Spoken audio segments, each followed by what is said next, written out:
Would you like to accelerate your career and reach your full potential in just minutes a day?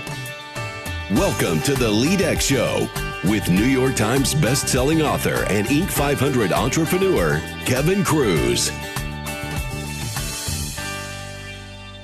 Hey, you're back again for more of the LEADx Leadership Show.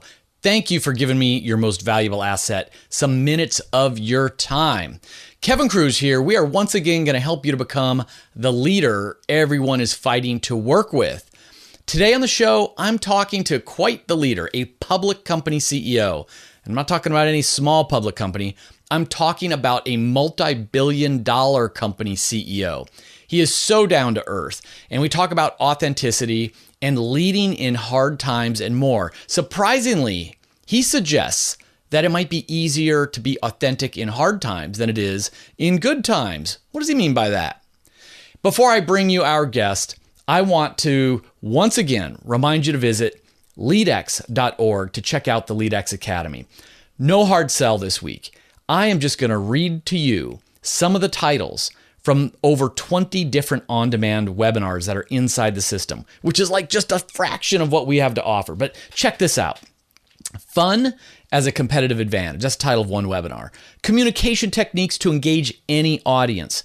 3 steps to find a job you love. 4 essential elements of a productive day. The keys to achieving purpose in your role at work. And we all know purpose drives engagement. How to make your employees happy and your company rich. How to write for Forbes. That's one of mine. Turbo boost your productivity with time theming. Eliminate hiring delays forever. If you're not outside your comfort zone, you won't learn anything. Meetings from ordinary to extraordinary. That's just a handful. And we add 1 or 2 webinars every single month.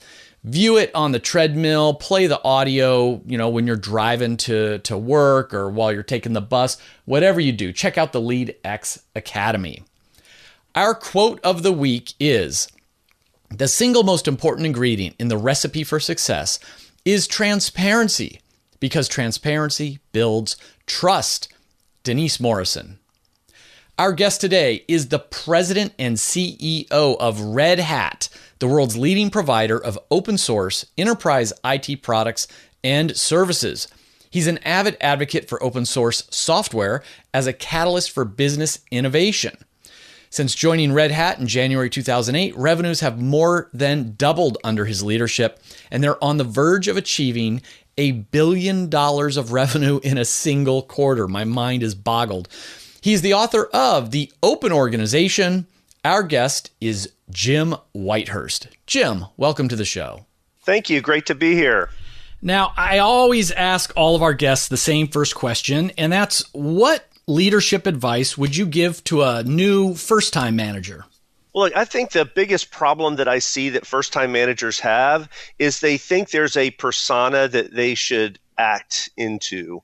And what I always say is, unless you're good enough to go win an Academy Award, don't act like someone you're not, because human beings have an uncanny ability to smell insincerity. And when people smell insincerity, they don't think it's because you're trying to aspire to be something that you're not. They look at it and generally interpret it in the most pathological way. So what I always say to first-time managers is, be yourself. Be willing to say, I don't know. Be willing to say, hey, I'm learning. People appreciate that and have a lot of patience for people who are going to be open like that. But don't go in saying, well, I need to act like I know, or I need to be overly directive, or this is a prototypical leader that I want to be like. You need to be yourself and be comfortable in your own skin and learn how to be effective, getting people to follow you from who you are, not who you aspire to be. Love that advice. And a follow-up to that, I'm a big believer in authentic leadership and everything you just spoke of. And where I myself wonder about it is, it's easy to be authentic in the good times. You guys have been on fire lately, so much good news, killing your quarters. Is it harder to be authentic in the bad times? How much of the bad news do you share? How much of your worries do you share with your team members? Yeah, well, before Red Hat, I ran Delta Airlines through a bankruptcy restructuring. So believe me, I've been in the bad times as well. And I guess in some ways it's easier, in some ways it's harder. And what I mean by that is it's harder in the sense that being open, you have to admit failure. You have to say, we screwed up or I screwed up, I'm sorry. And that's hard. And it's, for your ego, it's hard. And putting yourself out there, it's hard. When I say it's easier, it actually is easier to get people to follow you when you open up and say that. I think in general, humans have an extraordinary ability to forgive if people are open and honest and transparent with them. So, at Delta, going in and saying, look, we're in trouble and I'm sorry. And this is where we are, and it's going to be difficult. And, I was part of creating the problem. I think we know what the solution is. People rally around someone who's authentic and willing to be open and vulnerable, frankly, in a time like that. So it's harder personally because you take a bigger ego hit, but it's actually almost easier to get people to follow you in a tough time if you're open and honest about it than otherwise, because they feel like they've given something back to you. It's like, hey, you were vulnerable, I am forgiving you, and there's almost this reciprocity around it, which makes it easier. But again, it's tougher for managers to start doing that. Yeah, that makes a lot of sense. Now, Red Hat has been a leader not just in open source software, but actually an open approach to leading an organization, an open culture. I mentioned in your bio at the start of the show, you even wrote a book on it called The Open Organization. And recently, you released your annual Red Hat Open Source Culture Survey. So what were some of the key findings in that survey? Yeah, well, first off, just one of the reasons we find it important to do that is we're obviously a technology company, so we sell software, but 90% of the CIOs that I talk to, we spend 5 minutes talking about software, and then it all comes back to culture. It's, hey, we tried to go through a transformation to agile and it failed because of my culture. We tried DevOps and it failed because of my culture. And so getting people to change is not about giving people the tools. It's actually taking people down a culture journey associated with it. And I think more broadly, what we've seen is most large companies are successful because they're really good at getting people to execute against a prescribed direction. And in the 20th century, when the world moved slower and value creation was primarily around execution and efficiency, then getting really smart people with PhDs and Lean Six Sigma black belts to lay out a plan and get people to follow it was how you created value. Well, in the 21st century, we're kind of past that. The classic example, it's not about making a car 5% cheaper now. It's about how you get people to use a car more efficiently. So whether that's autonomous driving or ride sharing, whatever. So businesses across the board, value creation more and more is coming via innovation. And getting people to innovate is a very, very different thing. And it's all about culture. So many executives I've heard say, we've gone through this transformation and I finally realized it's all about culture. My people don't want to change. And so it is about culture. And so understanding what the components are in people's culture and the things that they need to make change, I think are really, really, really important. Some of the biggest lessons learned out of that is people do realize now that culture is one of the most important things. And so, I'd say 3 or 4 years ago, what you used to get is, well, I need the tools and the technology. It's that I'm too siloed. It's about my legacy systems. But more and more people are recognizing that culture is a key part of it. About half the companies have started in some journey on a transformation around this, and so recognize that it's really important. And one of the things that really surprised me is IT is actually at the forefront of this. You almost think of IT, I would say many executives think of IT as kind of behind the curve because they're the ones dealing with the legacy systems and are often the long pole in the tent in getting things done. But because IT enables so many of these transformations, IT is definitely at the front line relative to marketing or manufacturing or sales. And we see that over and over, like over 80% of the organizations that we talk to, IT organizations have attempted some type of culture change. Yeah, that was remarkable to me as well. That piece of data, and more relevant to here at the LEADx Leadership Show, it caught my eye that 23%, so almost 1 out of 4, said they're going to be implementing or attempting culture change in leadership training, which I thought was interesting. And what are your views on traditional approaches to leadership training, and how might that evolve moving forward? Well, look, I think two components. I'm glad to see people doing leadership change, because I think one of the biggest lessons that I have learned, both in going from Delta to Red Hat and talking to customers, is it's great that people fully start to recognize it's all about culture and culture change. The biggest problem then is people say, okay, therefore I need to change my culture. And the analogy I draw is culture is like morale. It is the output of a context.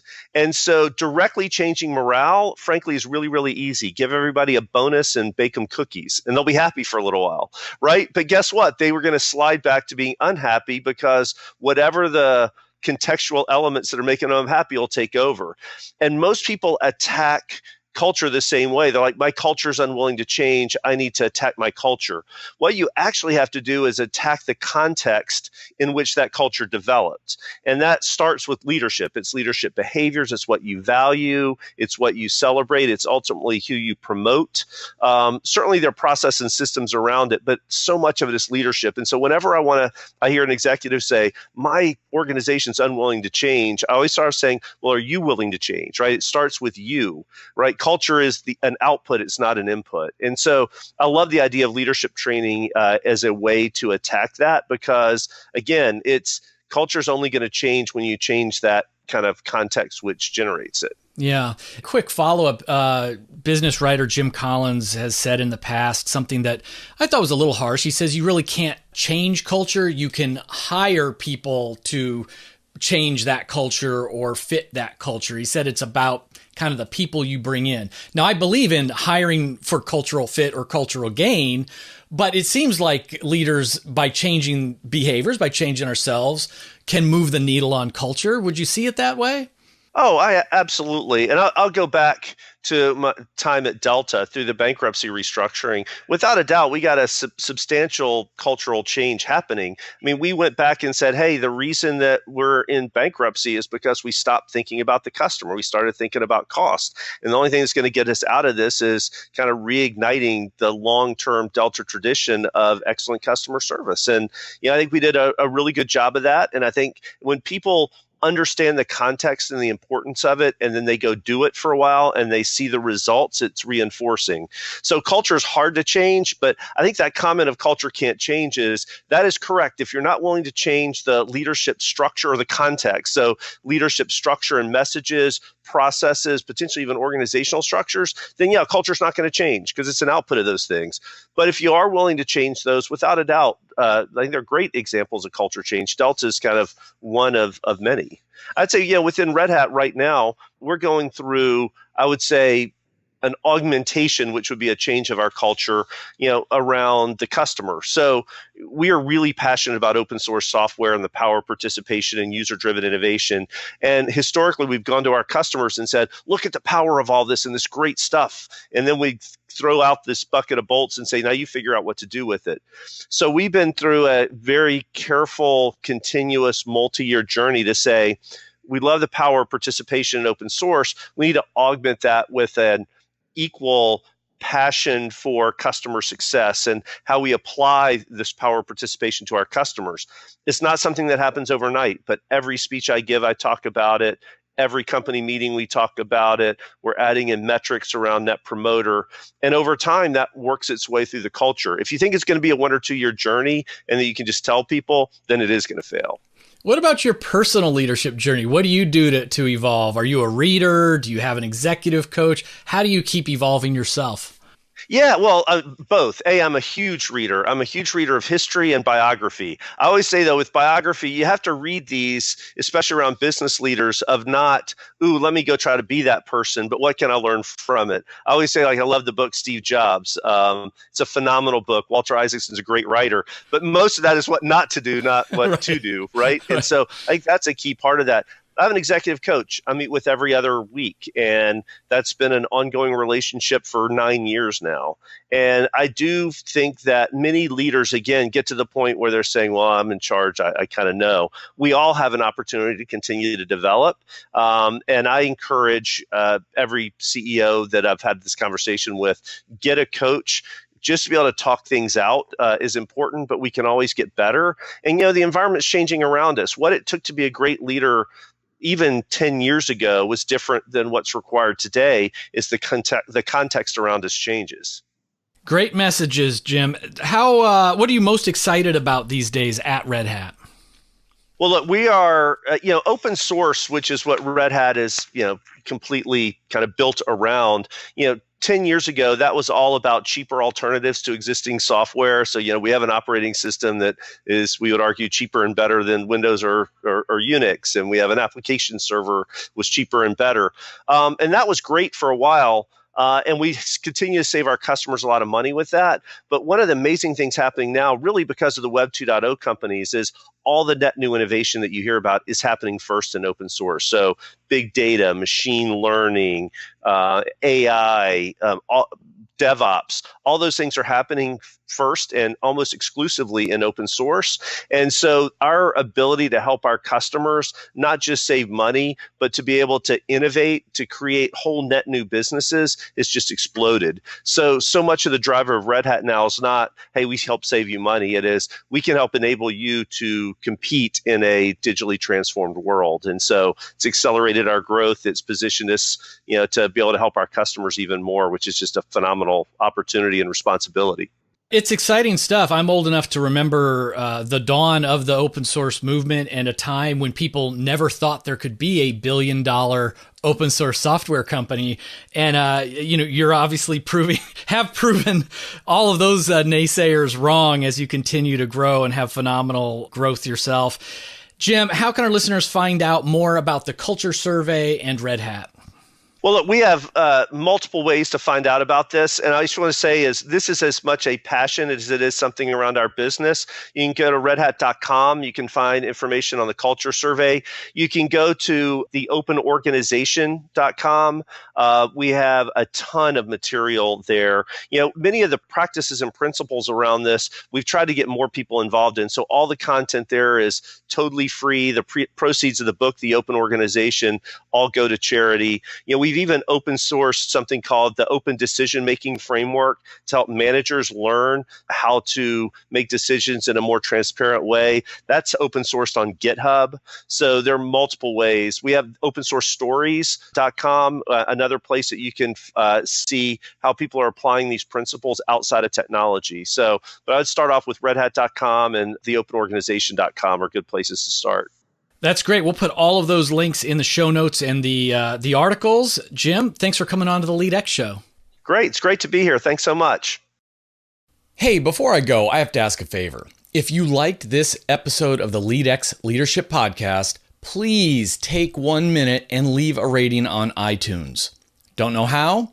Just open your web browser, type in leadx.org/subscribe, and it will bounce you over to iTunes. Just click on ratings and click some stars. Leave a comment if you really want to get crazy with it. And when you're done, let us know by sending an email to info@leadx.org. And we will send you back a special link that will let you in to our private VIP group on Facebook. Just in the last month, we sent out 2 or 3 dozen different books from our guests. We gave everyone free and early access to our new online personality assessment. And our VIPs even got to ask IBM Watson their management and leadership questions. I hope you have a great week, and I hope you will also remember that leadership is influence, which means you are always leading. This week, lead with intent.